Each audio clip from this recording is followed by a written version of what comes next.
Baik, Assalamualaikum warahmatullahi wabarakatuh. Perkenalkan kami dari kelompok 5 yang beranggotakan Ayu Agustina, Fitri Lestari, Melisa Yona, Putri Aulia Pelantika Wisda, dan Yuniarti. Di sini kami akan mempresentasikan mengenai prinsip-prinsip pengembangan kurikulum.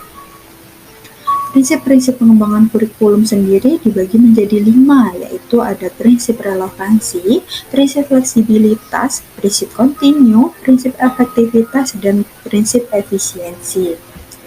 Yang pertama, prinsip relevansi, yaitu prinsip relevansi dapat diartikan sebagai kesesuaian atau keserasian pendidikan dengan tuntutan kehidupan masyarakat.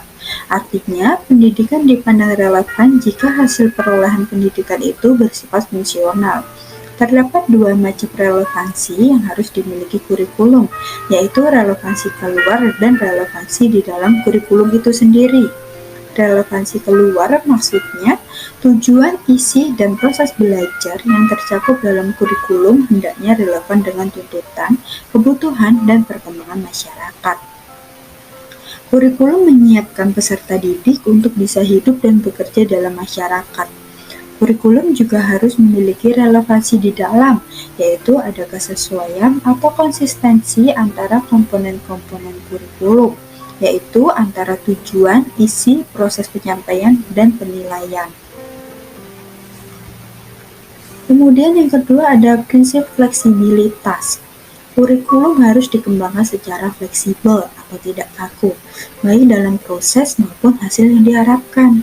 Implikasinya adalah pengembangan kurikulum harus memastikan bahwa kegiatan kurikuler fleksibel dan dapat disesuaikan dengan situasi dan kondisi di lapangan dan ketersediaan waktu, tanpa merombak standar kompetensi yang telah ditetapkan.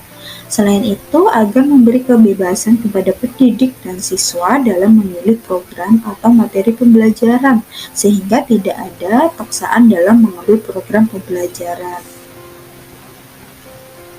Kemudian yang ketiga ada prinsip kontinu.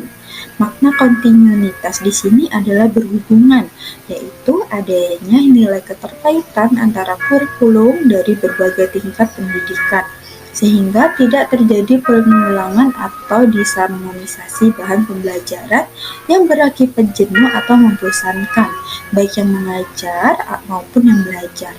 Selain berhubungan dengan tingkat pendidikan, kurikulum juga harus berhubungan dengan berbagai studi, agar antara satu studi dapat melengkapi studi lainnya.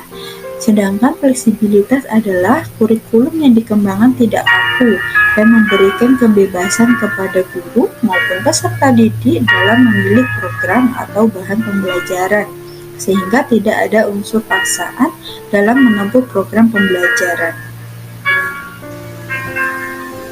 Kemudian prinsip efektivitas.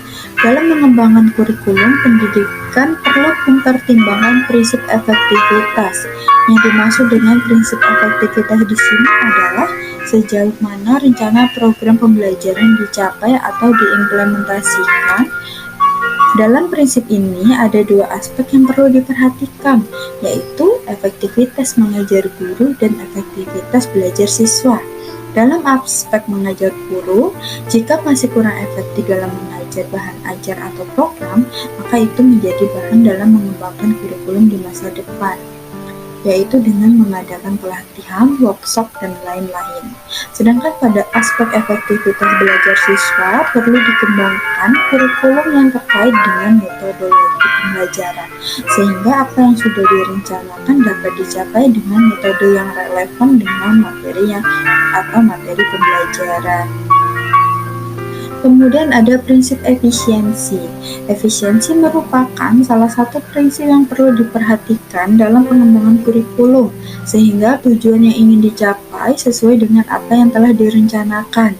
Jika sebuah program pembelajaran dapat diadakan 1 bulan pada satu waktu dan memenuhi semua tujuan yang ditetapkan, itu bukan halangan, sehingga peserta didik dapat mengimplementasikan program pembelajaran lain karena upaya itu diperlukan agar dalam pengembangan kurikulum dapat memanfaatkan sumber daya pendidikan yang ada secara optimal, cermat, dan tepat sehingga hasilnya memadai. Kemudian implementasi prinsip efisiensi di sekolah.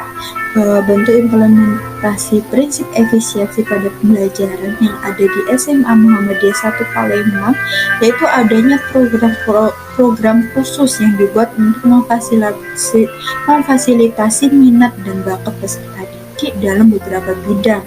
Misalnya, minat dan bakat dalam bidang bahasa, mereka membuat program kelas bilingual, di mana peserta didik bergabung dalam kelas tersebut yang diprogramkan memiliki kecakapan lebih pada bidang bahasa Inggris dibandingkan dengan peserta didik yang tidak tergabung dalam kelas ini.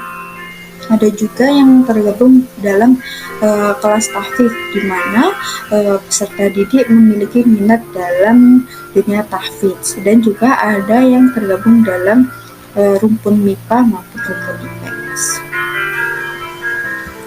Baiklah, sekian presentasi dari kelompok kami. Mohon maaf apabila banyak kekurangan. Saya akhiri. Wassalamualaikum warahmatullahi wabarakatuh.